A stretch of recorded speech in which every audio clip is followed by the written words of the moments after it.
Bismillahirrahmanirrahim.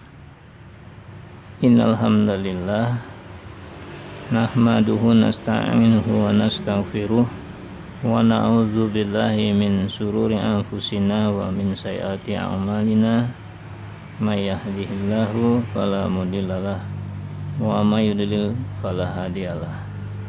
Asyhadu an la ilaha illallah wahdahu la syarikalah wa ashadu anna Muhammadan abduhu wa rasuluh. Pemirsa, alhamdulillah kita panjatkan syukur kehadirat Allah Subhanahu wa taala. Salawat dan salam semoga tercurah kepada junjungan kita Nabi besar Muhammad sallallahu alaihi wasallam dan sahabatnya serta orang-orang yang istiqomah yang selalu mengikuti sunnahnya.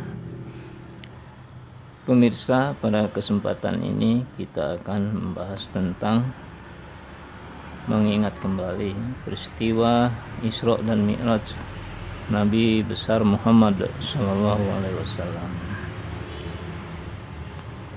Allah Subhanahu wa taala berfirman, Subhanalladzi asra bi'abdihi lailan minal masjidil haram ilal masjidil aqsa alladzi barakna haulahu linuriyahu min ayatina innahu huwas samiul basir. Maha suci Allah yang telah memperjalankan hambanya pada suatu malam dari Masjidil Haram ke Masjidil Aqsa yang telah kami berkahi sekelilingnya agar kami perlihatkan kepadanya sebagian dari tanda-tanda kebesaran kami. Sesungguhnya Dia Allah Maha mendengar lagi Maha mengetahui.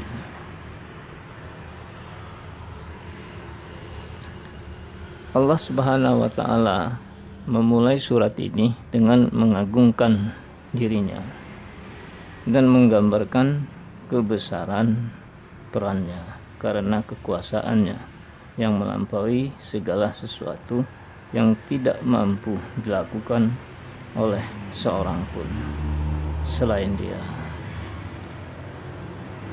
Maka tidak ada Tuhan selain Allah dan tidak ada Rabb selain Dia. Pemirsa, pada kalimat Alladzi asra bi'abdihi yang telah menjalankan hambanya bi'abdihi ini maksudnya hambanya, yaitu Nabi Muhammad sallallahu alaihi wasallam. Kemudian dilanjutkan lailam minal masjidil haram, pada suatu malam, maksudnya di malam kegelapan yang malam hari dari Masjidil Haram yang tempatnya berada di Mekah,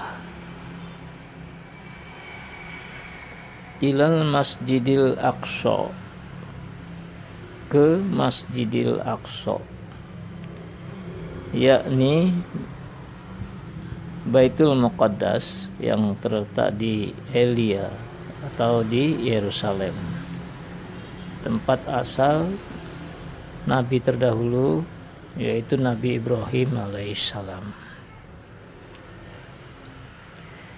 Kemudian dilanjutkan dengan firman Allah, Alladzi barakna haulahu, yang telah kami berkahi sekelilingnya, yakni tanam-tanamannya dan hasil buah-buahannya. Linuriyahu min ayatina, agar kami perlihatkan kepadanya sebagian dari tanda-tanda kebesaran kami, maksudnya kebesaran Allah. Jadi maksud kami sini Allah memperlihatkan kepada Nabi Muhammad sallallahu alaihi wasallam sebagian dari tanda-tanda kekuasaan yang besar ya. Dalam ayat lain disebutkan juga ya, dalam firman Allah, laqad ra'a min ayati rabbihil kubra, sesungguhnya dia telah melihat sebagian tanda-tanda kekuasaan Tuhannya yang paling besar. Surah An-Najm ayat 18.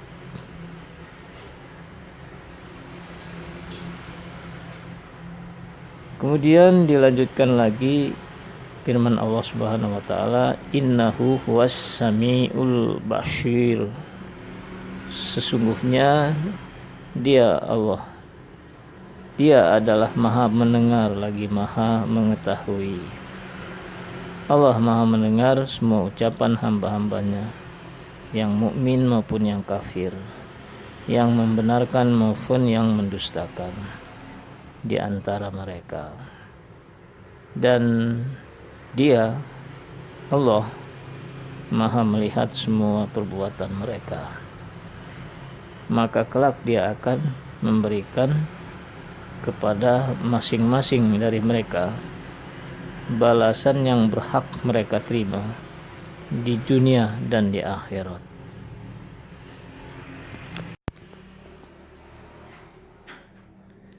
Peristiwa Isra dan Mi'raj merupakan salah satu di antara mukjizat yang diberikan Allah Azza wa Jalla kepada Rasulnya, yaitu Nabi Muhammad Sallallahu Alaihi Wasallam, sebagai wujud penghormatan dan pelipur lara setelah paman dan istri Rasulullah Sallallahu Alaihi Wasallam meninggal dunia. Peristiwa ini juga sebagai penghibur setelah beliau Sallallahu Alaihi Wasallam mendapatkan perlakuan yang tidak bersahabat dari penduduk Taif. Peristiwa Isra dan Mi'raj terjadi pada tahun ke-10 kenabian. Namun para ulama berselisih tentang waktu kejadiannya. Yang tidak ada perselisihan, yaitu tentang kebenaran peristiwa ini, karena kejadian ini diabadikan dalam Al-Quran dan Al-Hadits. Allah Azza wa Jalla juga menyebutkan peristiwa ini di 2 ayat dalam Al-Quran, 2 tempat dalam Al-Quran, yaitu surat Al-Isra